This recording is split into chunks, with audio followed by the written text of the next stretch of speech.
오늘 주시는 말씀 우리 함께 읽고요.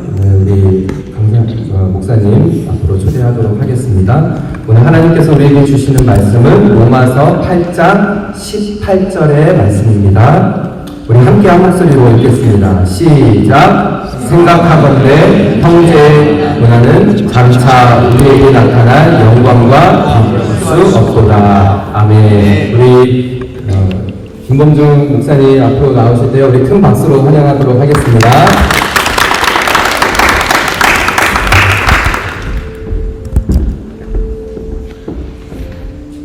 네, 반갑습니다. 이 예배드릴 때마다 저는 한 가지 그림이 있습니다. 제가 여기 2004년도에 이렇게 왔을 때 저에게 줬던 하나님의 그림, 비전, 세상에서 제일 해가 먼저 뜨는 나라, 이 뉴질랜드. 여기서 드리는 주일날 이 예배는 오늘 예배드리는 어느 나라 어떤 도시에서 예배보다도 제일 먼저 드리는 첫 예배라고 하는 그런 이 이해가 있었어요. 그래서 오늘도 마찬가지지만 정말 이 뉴질랜드에서 드리는 이 첫 예배는 세상의 예배를 깨우는 그런 예배가 될 줄 믿습니다. 그 자리에 함께 여러분들이 함께 하시면 너무 감사하고요. 저는 여기 맹간의 쪽에 살았었거든요, 그동안. 근데 여기하고 내가 파파토레토예요. 파파토레토에 이 교회에 있다는 게 얼마나 감사한지 모르겠어요. 그때는 주님의 교회 한 군데가 여기에 있어서 이쪽에는 하는 교회가 그것도 옮겨왔었거든요. 그래서 여기에 한인교회가 세워지다니 뭐 이런 감격들이 있었는데 여기에 우리 백유통 목사님이 예배 처소가 마련되고 함께 예배하는 분들이 있다는 것이 저한테 굉장히 감격스럽습니다. 일을 안 해보면 사역에 어떤 이유 때문에 사역을 멈추고 집에 있다 보니까요. 우리가 주일날 예배당에 가는 것, 내가 오늘 예배드리기 위해서 갈 곳이 있다는 것이 얼마나 감사한가 이런 생각들을 하게 됐어요. 사역을 할 수 있다는 것이 내 능력과 내 힘으로 되는 게 아니구나. 하나님의 길을 열어주시고 우리에게 그렇게 나갈 수 있는 상황들을 만들 수 있기 때문에 우리가 예배할 수 있는 거구나. 그런 마음을 가지면서 이곳에 하나님의 교회 오플레이 교회가 세워졌다는 것이 저에게는 얼마나 감사한지 모르겠어요. 여러분들에게 예배를 시키고 누군가 예배드려야 되는 마음을 가질 때 이곳으로 올 수 있도록 이곳에 먼저 온 자로서 예배자로 온 곳에 계신 여러분 모두를 축복합니다. 잘하셨어요. 부모님들도 싶고 칭찬드리고 싶고 너무 여러분들이 도전이 되고 힘이 됩니다. 우리 제가 오랫동안 알았거든요. 우리 윤호식 사모님하고 금김태 목사님 정말 제가 보증할 수 있는 청년 때부터 봤기 때문에 참 사람이 어떤 때는 말로서 자기를 신경하는데 얼마나 시간이 지나면 그때는 한 마음을 갖고 살아온 그 기간, 이 사람은 어떻게 살았는가 이거 가지고 그 삶을 설명하지 않아도 증명이 되는 부분들이 있는 것 같아요. 그러면 우리 두 분 목사님과 가지는 하나님께서 여러분과 성실은 제게는 이런 도전이고 정말 나이와 상관없이 존경하는 이 시간을 마련하고요. 여러분의 이 오픈한 교회 함께 해줄 수 있어서 너무 감사하고 너무 감사합니다.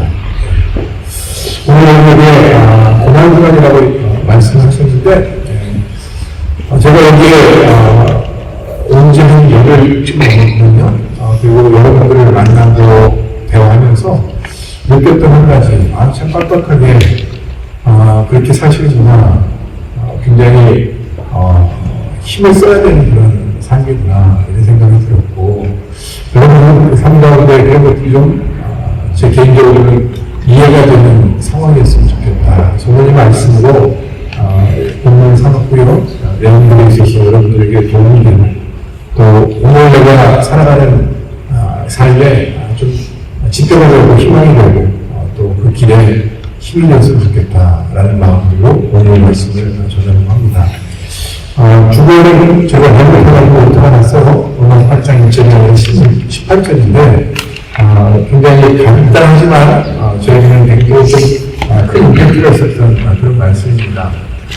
생각하건대 형제군화는 장차올 경청되게 나타날 영광과 비교할 수 없도다. 여기 이 말씀을 깊이 있게 좀 봤으면 좋겠어요. 이 내용들이 여러분들에게 좀 깊이 묵상되고 내용들에 안에서 우리가 좀 하나님의 뜻을 좀 봤으면 좋겠고 그렇습니다.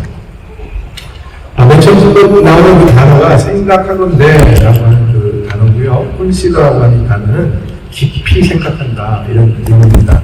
조금 같은 비유로 말씀드린다면 이 생각하건대는 묵상하라 이런 얘기랑 같은 말이에요. 네. 생각하건대 묵상해봐라 이런 얘기고요. 내용이 다음에 나오는 구절과 비슷합니다. 그리고 조금 먼저 얘기하자면 비교할 수 없도다라고 하는 마지막 절에 나오는 이 비교할 수 없도다 이 말이 여러분에게는 어떤 의미로 들릴지 모르지만 이 비교할 수 없도다는 다른 말로 하면 부정이 아니라 긍정인 거죠. 네. 비교할 수 없도다 다른 말로 하면 비교해봐라 이런 얘기예요. 깊이 생각해서 이 내용들을 한번 비교해봐라. 저울질해봐라. 어떤 것이 더 크고 어떤 것이 작은지, 어떤 것이 유익하고 어떤 것이 유익하지 않은지 한번 그냥 지나가지 말고 여기에 초점을 맞춰서 한번 생각해봐라 라고 하는 그런 내용입니다. 묵상해봐라. 오히려 A와 B가 있는데 이것들이 어떤 차이가 있는지 어떤 것이 더 중요한지 비교해봐라. 그러면서 앞에 분과 뒤에 나오는 것은 현재의 고난이라는 것이 나오고요. 장차적으로 나타날 영광이라는 것이 나오게 됩니다. 그리고 여러분 좀 해석해 볼까요? 현재의 고난. 이게 무슨 말일까요? 현재의 고난. 저 말을 조금만 이렇게 달리 생각해 본다면, 고난이라고 했을 때 나의 현재. 이렇게도 얘기할 수 있을 것 같아요. 절망이라고 생각되는 판단된 지금의 내 상황. 빼앗겼고 깨어졌다고 생각되는 지금의 내 현실. 이게 현재 고난이라고 우리가 생각이 들어요. 그냥 단순히 현재 고난 이렇게 얘기한 것이 아니라 우리가 지금 어떤 겪고 있는 그 일들에 대하여 우리가 판단한 거예요. 그리고 우리 보는 대로 듣는 대로 이렇다라고 결정을 한 것이 고난이야. 정말 빼앗겼어.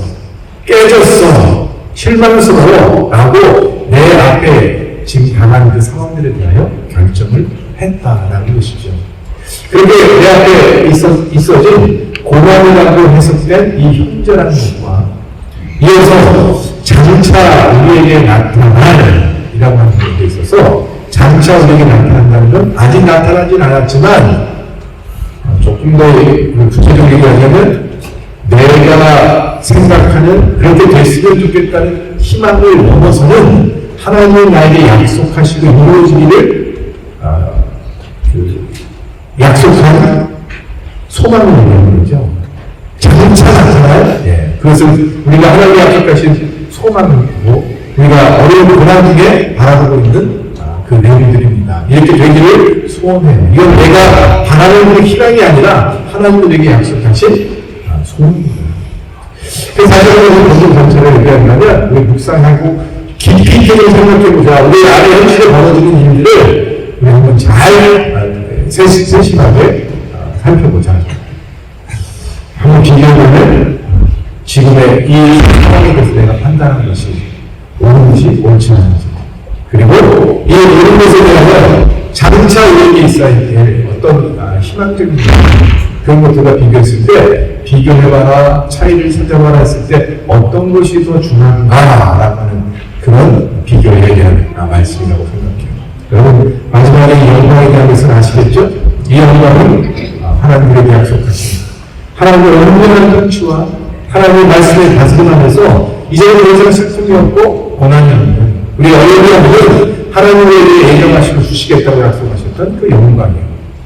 우리가 당대의 그런 영광스러운 자리에 나갈 수도 있고 그 자리는 늘 하나님의 보좌 안에서 우리가 누릴 수 있는 것이기 때문에 하나님의 영광을 보면 우리가 정말 희망을 소망하고 바라는 우리 앞으로의 기분이시죠. 다시 한번 여러분 한번 깊이 있게 생각해 보십시오. 그리고 비교해 보세요.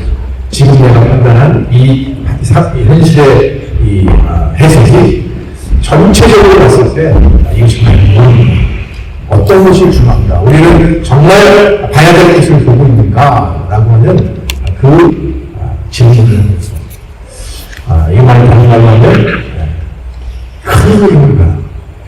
우리가 있는 작은 것 안에서 우리가 거기에 집중하고 그 감정에 흥분돼서 헤어날 수 있는 그런 상황 가운데서 내 세상은 이렇구나라고 자주하고 한탄하는 것이 아니라 정말 이 고난이 있고 이 해석된 이 상황 안에서 더 큰 그림으로 우리에게 인도하시고 우리에게 주신 영광을 위해서 지금 역사하시는 하나님의 큰 그림을 봐라 라고 하는 것이 이 본문이 여러분과 저에게 주시는 의미라고 저는 그렇게 생각합니다.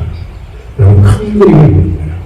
그 큰 그림은 하나님이 주관하셔서 움직이고 있는 우리의 시간들, 우리의 상황들, 하나님의 뜻이 지금 이루어지고 있는 그 길들을 우리가 생각하면서 지금의 이 작은 고난, 이것들을 하나님의 큰 그림 안에서 재해석해서 우리가 이 고난이 전부가 아니라 앞으로 가야 할 것을 향해서 믿음의 걸음을 걸어야 되겠다라고 하는 것이 우리가 이 본문을 통해서 배워야 될 하나님이 주시는 메시지라고 믿습니다.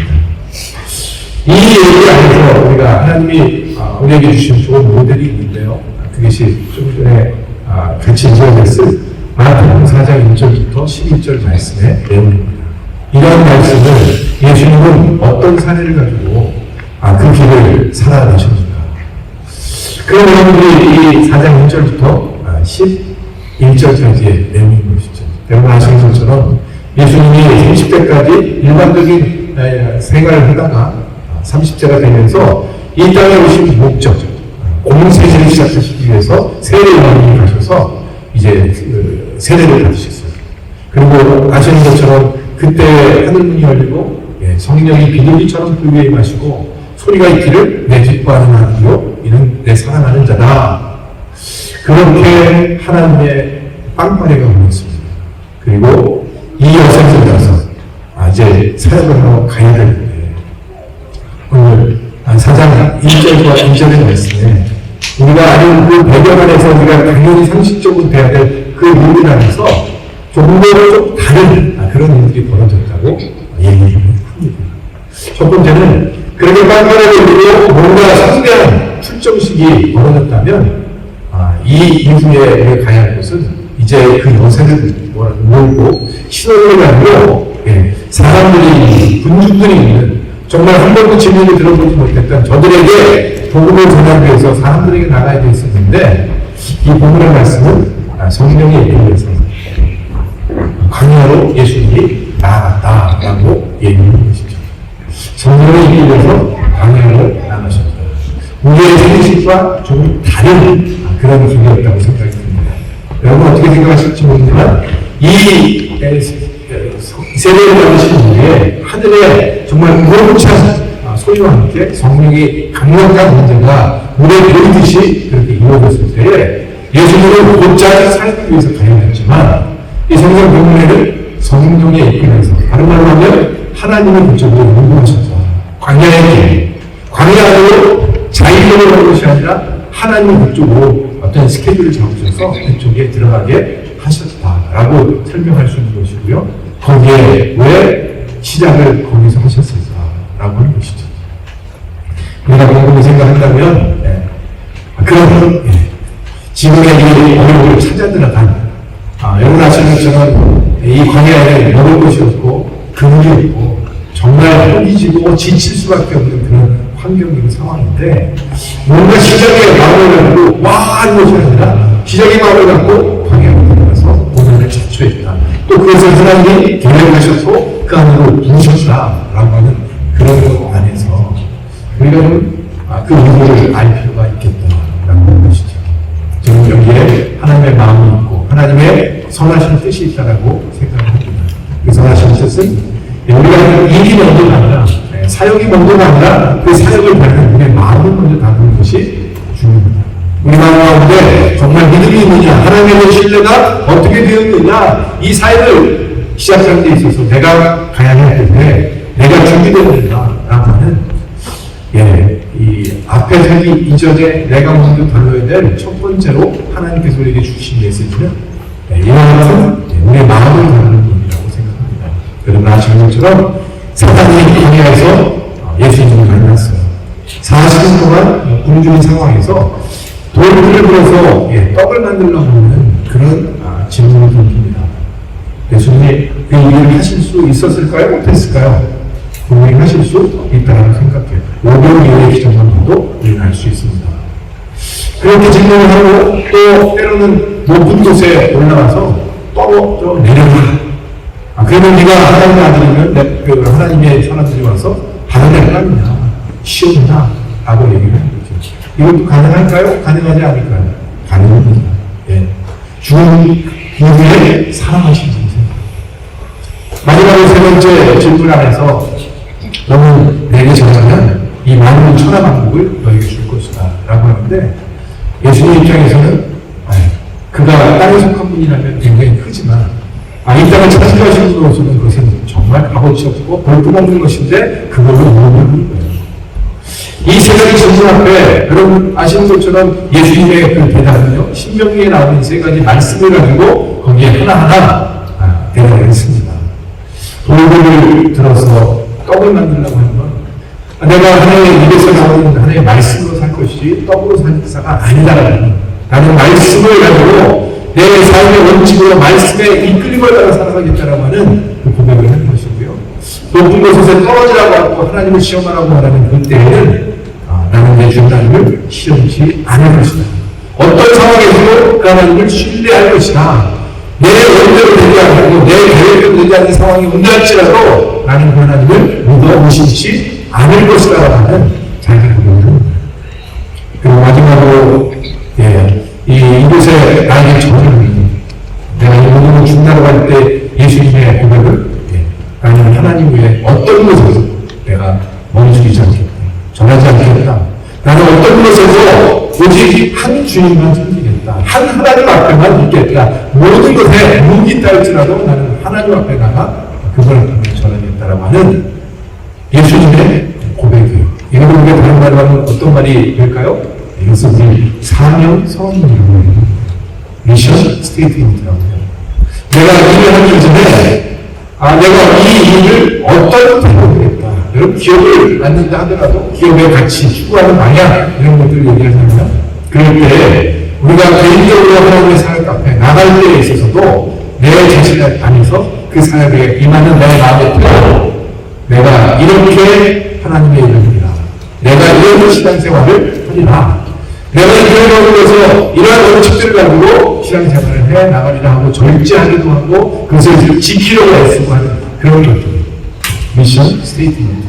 여러분 다 갖고 계시라고 생각하려고 했는데 아닐 수도 있겠죠. 그렇지만 그것이 필요해요. 믿음의 길을 가기 위하여 하나님 앞에 내가 어떤 원칙을 줄 것인가. 여러분 우리가 30조로 생각했던 성령 세례 이후에 가야 될 곳이 저 도시의 사람 많은 곳에 가서 그들에게 복음을 전하는 것보다도 먼저 해야 될 것이 있다면 그 공생애를 위한 내 마음을 하나님 앞에서의 내 자세 그것들을 얘기할 때 나는 원칙 선언을 가지고 내가 일하겠다고 하는 그 원칙을 세우는 것이 먼저였다는 거죠. 하나님 앞에 먼저 앉아있는 거고 그분 앞에 그분의 계획 내가 그것을 순종하겠다는 내 모든 계획을 하나님 앞에 고백하는 거예요. 세상 앞에 드러내는 크리스찬을 한다는 건 그런 의미라고 생각해요. 내가 하나님의 성국에서 일단 가운데 나는 이런 것들을 절제하고 이 안에서 먹는겠다. 오직만으로 하나님 한 분만을 믿고 그분에게만 예배하겠다. 라고 하는 것이 이게 우리의 먼저 첫 번째 우리의 선언, 사명 선언이라고 있습니다. 하나님은 그렇게 시작하는 단계에 있어서 우리의 생각과는 부분의 시작은 먼저 그 마음의 뜻으로 분명히 하는 그것이 이 광야로 이끄신 하나님의 의도였다고 하는 것이죠. 두 번째로 2절 말씀에 보면 제가 이해할 수 있었던 단어가 또 나와요. 그것은 40일을 광야에서 줄이시니라. 근데 그 줄이셨다고 하는 것 안에서 내용을 보면 금식하셨다라고 얘기해요. 금식하셨다. 제가 신앙생활하면서 아주 정확한 사람이기 때문에 어떤 말을 대충 하려고 하지 않아요. 그래서 하는 말 중에 제가 조금 거스리는 말이 있는데, 정말 어떤 것도 포장을 해서 그럴듯하게 신앙적으로 말하려고 하는 거예요. 저는 그거에 대해서 좀 이렇게 분명하게 말하기를 원하는 사람입니다. 근데 오늘 본문에 광야에 들어가신 예수님께서 40일을 기르셨는데, 우리가 광야에 들어가면 먹을 것을 구해도 찾을 수가 없습니다. 거기는 뭐 이렇게 막 찾아 헤매고 해도 겨우 어떤 걸 얻을 수 있을까 말까 하는 곳이고요. 정말 기대할 수 없는 곳입니다. 그러면 그래서 우리가 다른 말로 하면 어떻게 표현이 될까요? 금식이 아니라 분식이죠. 없어서 먹는 겁니다. 굶을 수밖에 없는 환경이라서 내가 굶는 거예요. 그런데 그럴듯하게 예수님이 했기 때문에 그런가? 라고 하면서 이걸 금식이라고 하는 아주 영적인 단어와 아주 신앙의 성숙한 자리에 있는 그런 것으로 표현을 해요. 예수님이 과연 금식일까? 왜 금식이 됐을까? 예수님이 그럴듯하게 어깨 힘주고 다니는 분이 아니었기 때문에 이유가 있지 않을까라고 할 때 우리가 11절 말씀으로 가면요. 거기에 이 본문에 대한 우리 해석을 우리가 읽을 수 있다고 생각해요. 15절 말씀에는 모든 것이 다 끝나고 마귀가 떠나고 천사가 와서 수종을 들었다라고 얘기합니다. 이 얘기의 의미를 한번 볼까요? 우리가 겪고 있는 어떤 길들, 우리가 가고 있는 앞이 깜깜한 우리의 인생길이 고난이라도 할지라도 우리는 그런 길이 소망이 있는 것은 그 길에 우리가 동물을 경험하는 것이 아니라 터널을 타고 있는 것이다. 우리가 그렇게 이해할 수 있어요. 이 길이 끝이 있다는 얘기죠. 이 길을 가지만 파도 끝이 없는 암담한 현실이 아니라 우리 몸에 그렇게 생각할지라도 결국 거듭나는 이 길의 끝에서 그 길에 구멍이 뚫릴 거고요. 내가 도착하려고 했던 그 결론이 있게 될 것이고요. 그 상황에서 우리는 본문의 말씀처럼 하나님의 사람들, 하나님이 그곳에 기다리고 계시고 우리를 맞이해주고 우리를 수종주는 그런 결단을 위해서 우리가 걸어가고 있다는 것이 우리가 가져야 될 이해라고 있습니다. 여러분은 지금 걸어가는 길, 동물입니까? 터널입니까?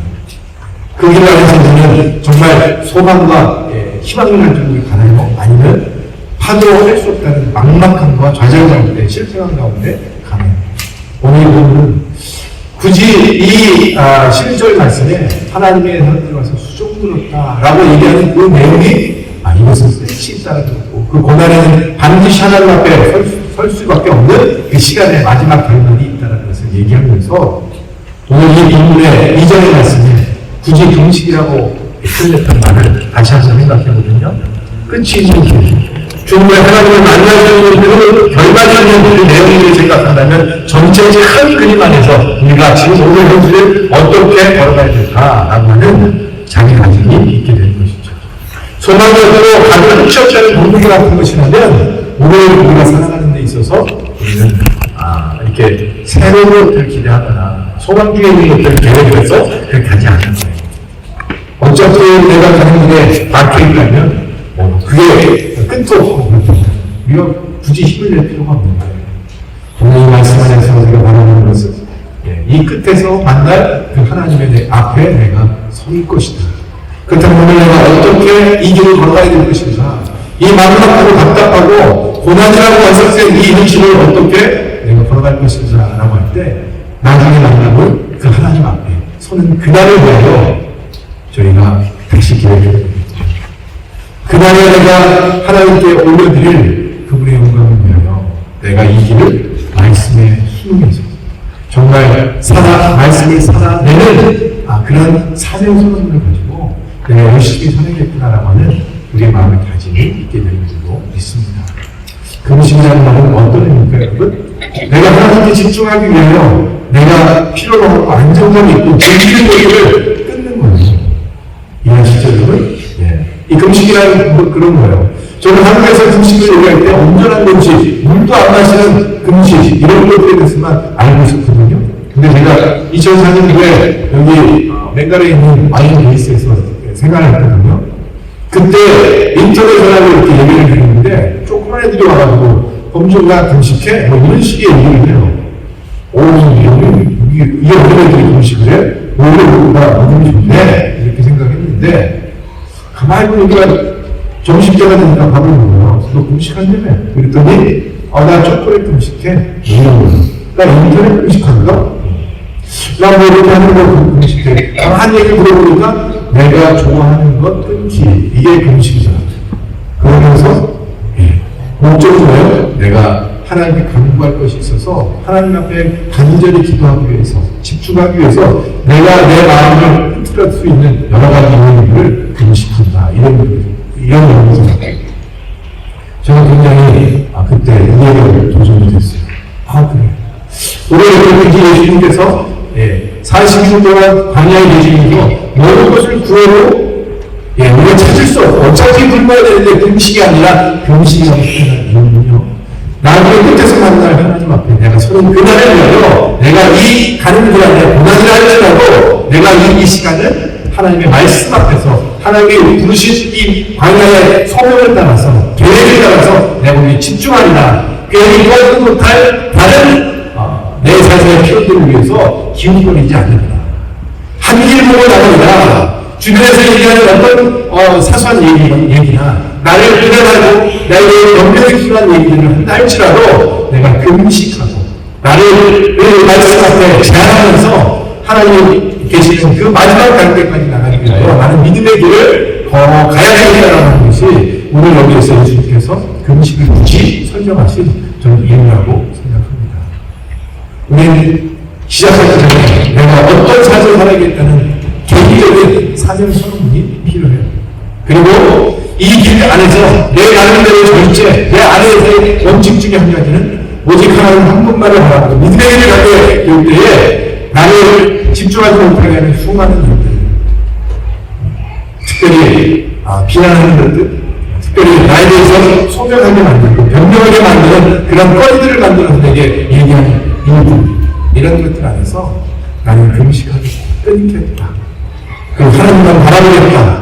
그리고 이 길을 오롯이 온전하게 걸어나갔을 때 나를 맞이해 주실 그 하나님 앞에 나를 내가 하나님의 보좌 앞에서 내가 드릴 말씀이 있는 내가 할 말이 있는 그런 인생을 살고 하나님 앞에 서야 되겠다라고 하는 것이 오늘 이 성령의 세례 이후에 예수님께서 굳이 성령의 인도를 받아서 광야를 들어가 그 시간들을 보낸 이유가 된다라고 하는 것이죠. 여러분 삶 가운데도 여러분 이 시간에 대한 이해가 있었으면 좋겠습니다. 이 생각 없이 오는 고난을 계획 없이 오는 이 고난 앞에서 우리가 이것을 현재의 고난을 어떻게 해석하느냐에 따라서 우리가 행동할 수 있는 것들이 많이 제한이 되는데 오늘 이 본문과 처음에 읽었던 그 내용 안에서 우리에게 주는 메시지는요. 큰 그림을 보라는 것입니다. 이렇게 또 비춰 있잖아요. 큰 그림.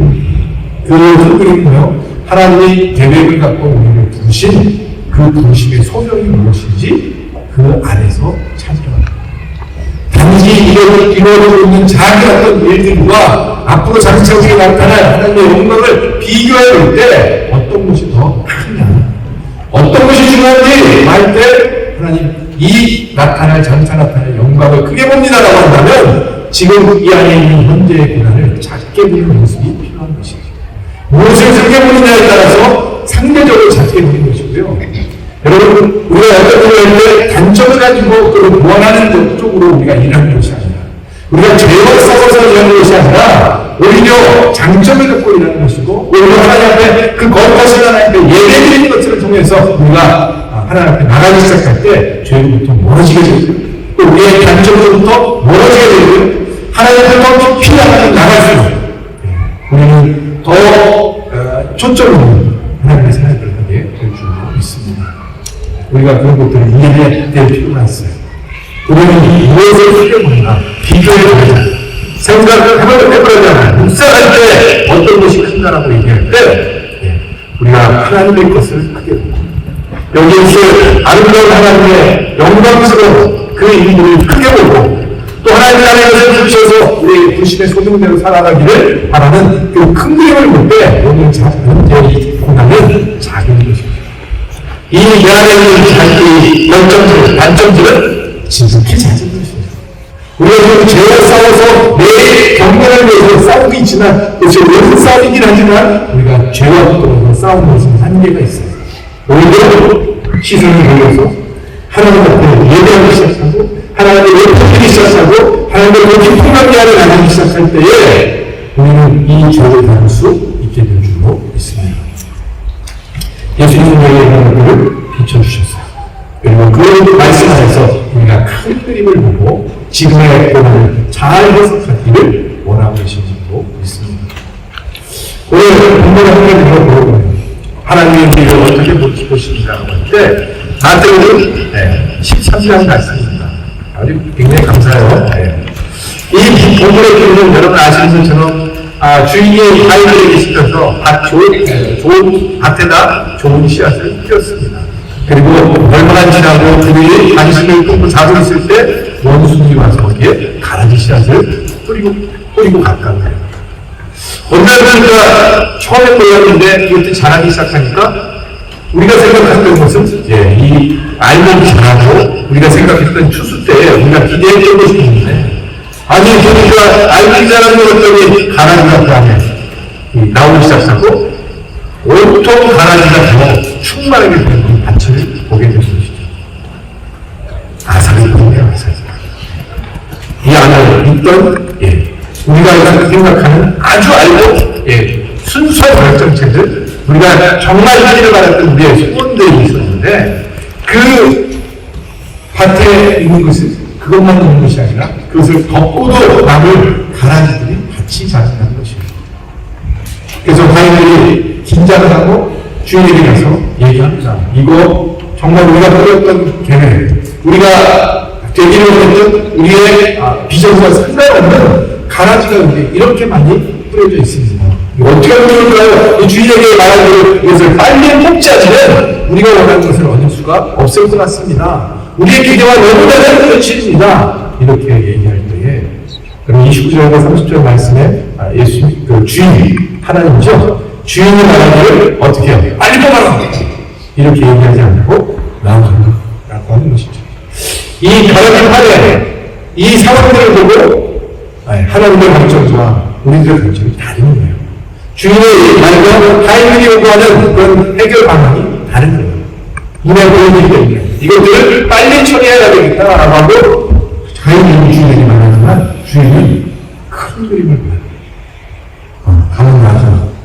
그래서 저는 이 인물의 말 그대로 주인의 명령, 하나님의 명령이라는 어떤 이 단어가 있어요.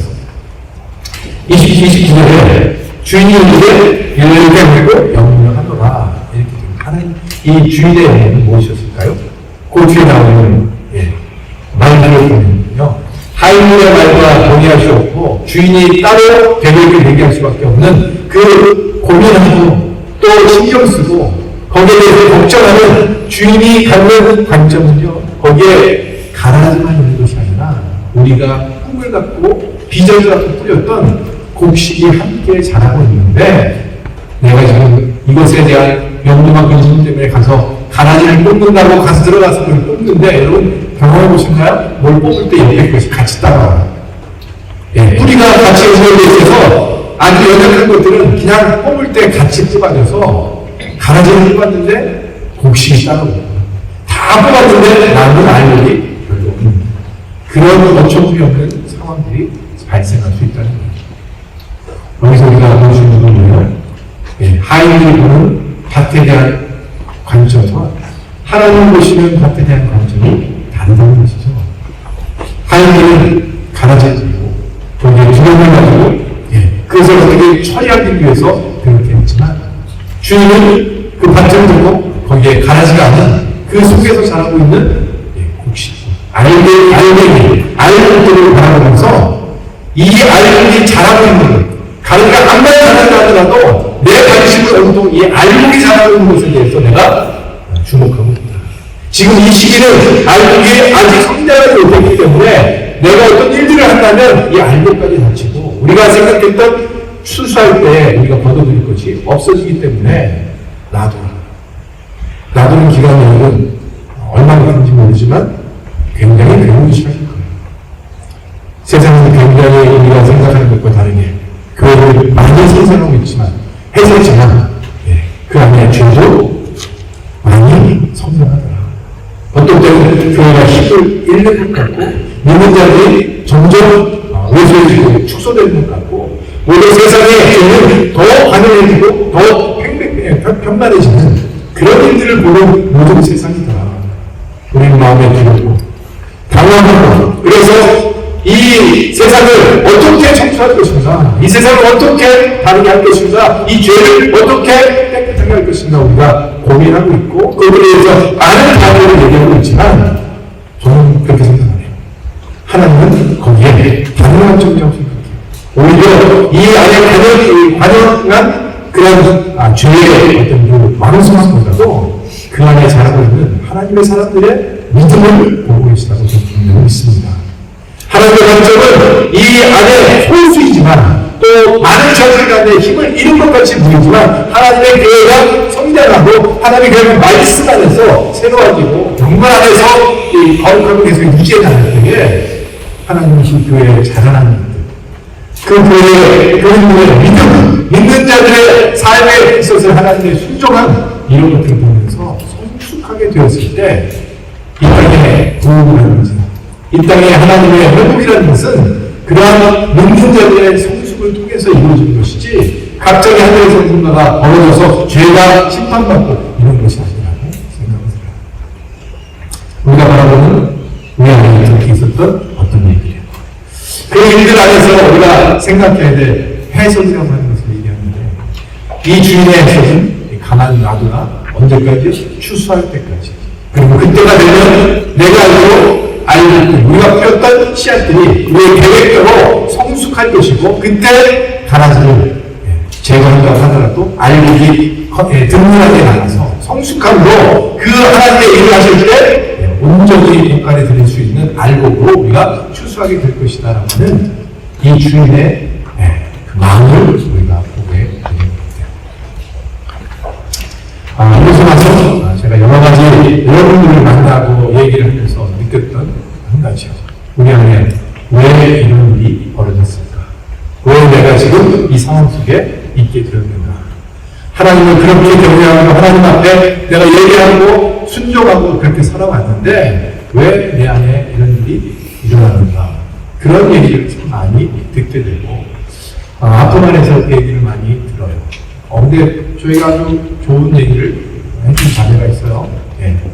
뭐 키위교회에 설교자가 계신 분이 그런 얘기를 했는데 저는 제가 생각했던 거기 때문에 너무 동감해서 이런 설교를 할 수 있는 분이 여기 있었네? 그래 맞아 이거야? 라고 했던 분이었는데 그분의 그날 제목이 그랬대요. 우리 하나님은 우리에게 고난을 주십니다. 왜 우리의 세상을 어렵게 하십니까? 이런 종류의 어떤 그 설교를 하는데 답을 그래서 어떻게 했어? 그랬더니 뭐라고 했어요? 뭐 이런 얘기를 한 것이 아니라 답을 알려주는 거 그랬대요. 나도 모르나. 잘 모르겠어. 왜 내가 어려움을 주시는지. 그게 정답이라고 생각해요. 우리가 하나님의 뜻을 다 할 수는 없어요.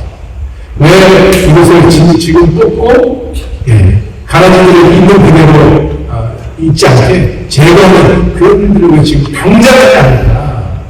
이 위기로부터 왜 나를 바로 구원하시지 않을까? 왜 이 어려움을 나에게 주셨을까? 이런 생각들을 했는데 제 개인적으로 답을 내려보지만 제가 분명히 말씀드릴 수 있는 건 저도 몰라요.